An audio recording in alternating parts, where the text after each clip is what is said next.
All right, so let's say you're diving, right? And something goes wrong, not just like a fin strap, but something really serious. Your buddy, they become unresponsive. You've got to get them up, but it's not as easy as it Oh, sounds. absolutely not. That's a whole different ball game than just your basic ascent. Exactly.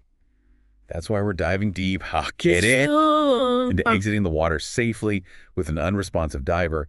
And our trusty guide for this deep dive is Responding to Diver Emergencies V. Now that's a manual you want to know inside and out. Couldn't agree more.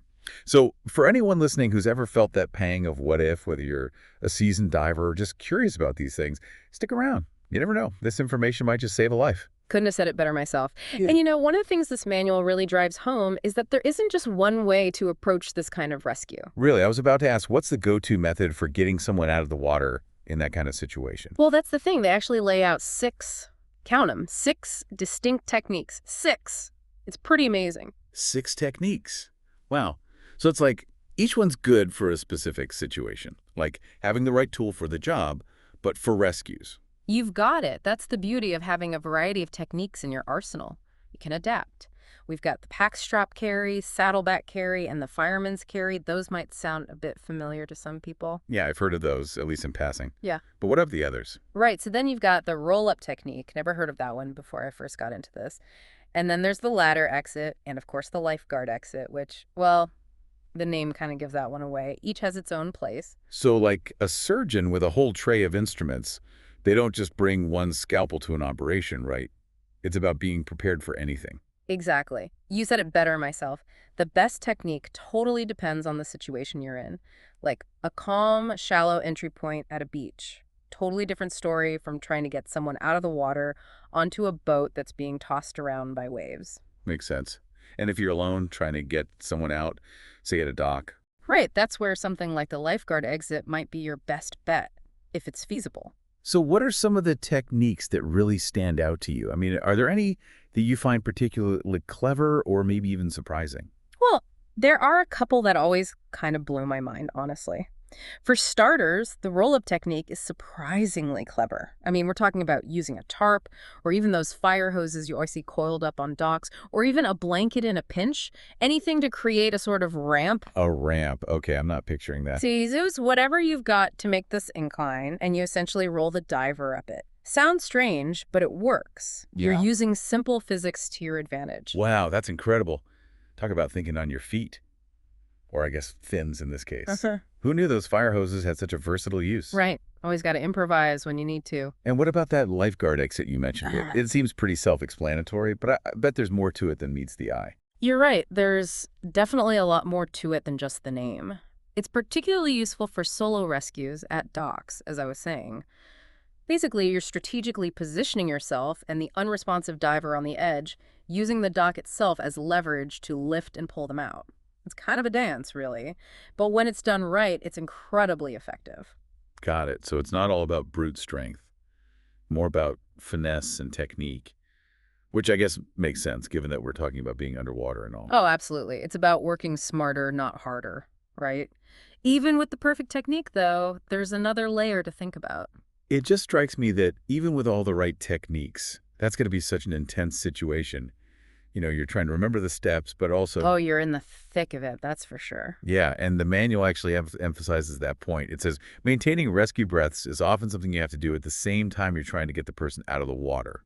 Right, you can't just forget about the basics just because you're also trying to get them onto a dock or back on a boat. Talk about pressure.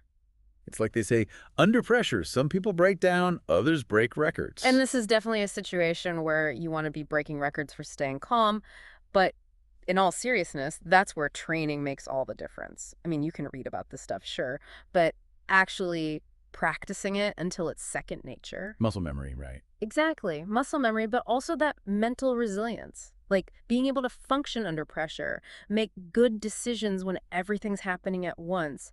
That's what can make or break a rescue. It reminds me of how athletes train, right? It's not just about the physical stuff. Hmm. They're also visualizing success, managing their stress. The mental game is huge. But hold on a second.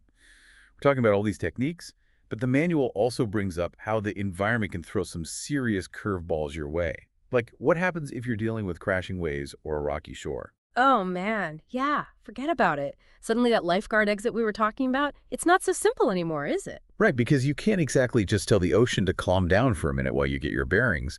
So what do you do in those situations? It's like, how do you adapt when the ideal scenario goes out the window? That's what makes this whole topic so fascinating, really, because it's not just about memorizing steps from a manual, it's about thinking on your feet, making judgment calls based on what's happening around you. Can you safely manage both the rescue breaths and the exit at that location? Or do you have to prioritize one over the other? Maybe choose a faster, riskier exit point because every second counts. These are the decisions that rescuers have to make under pressure, and it's not always easy. Wow. It makes you realize that sometimes there isn't a perfect answer. It's about making the best choice you can with the information you have. Exactly. And that's what brings us to a really interesting point that the manual makes. It's interesting. For a manual that's so focused on the technical stuff, like the how-to of rescuing an unresponsive diver, they actually get really real at the end. Yeah, they don't shy away from the tough stuff. Exactly. There's this whole section that really dives into the emotional side of things. Like, it's one thing to learn the techniques, but another thing entirely to actually be in that moment. Oh, absolutely. Nothing can really prepare you for that kind of experience. And one of the things they include is this fictional scenario about a rescue team, right? Oh, And they nail it. They do everything by the book, perfect response, all the right but moves. there's still a tragic outcome. Right. And it just hit me hard, Yeah. because it really drives home the point that even when you do everything right, even when you're prepared and you know what you're doing, Hmm. sometimes it's still not enough. And that's a really tough pill to swallow. I think that's why it's so important that this manual, it doesn't just gloss over that. It acknowledges that reality. Because rescue work, it takes a toll. It takes a toll physically, sure, but emotionally too, and we can't forget about that. It's something that I think a lot of people don't really think about until they're in that situation. It's Yeah. like we see the heroic rescues on the news, but we don't always hear about the ones that don't have a happy ending. Exactly. And it's not about dwelling on the negative, but it is about being realistic. It's about understanding that sometimes, despite your best efforts, the outcome is out of your hands. And that's okay, it's part of it. But what we can control, what we can always strive for, is doing our best, learning from each experience, and having compassion for ourselves and others, especially when things don't go the way we hoped. That's so well said. And I think that's a really good note to end on as we resurface from this deep dive into the world of underwater rescue. We've covered a lot of ground, from those 6 essential techniques to the importance of mental preparedness and the often overlooked emotional toll these situations can take. But the biggest takeaway here, for me at least, is that it's about more than just knowing the steps or having the right gear. It's about being adaptable, resourceful, and resilient. Exactly. It's about being able to think on your feet, make tough decisions under pressure, and never give up hope, even when things seem impossible. So as you navigate the depths of your own life, whatever challenges you might be facing, remember the lessons we've uncovered today. Stay curious, stay prepared, and above all, stay compassionate. Absolutely. Well said.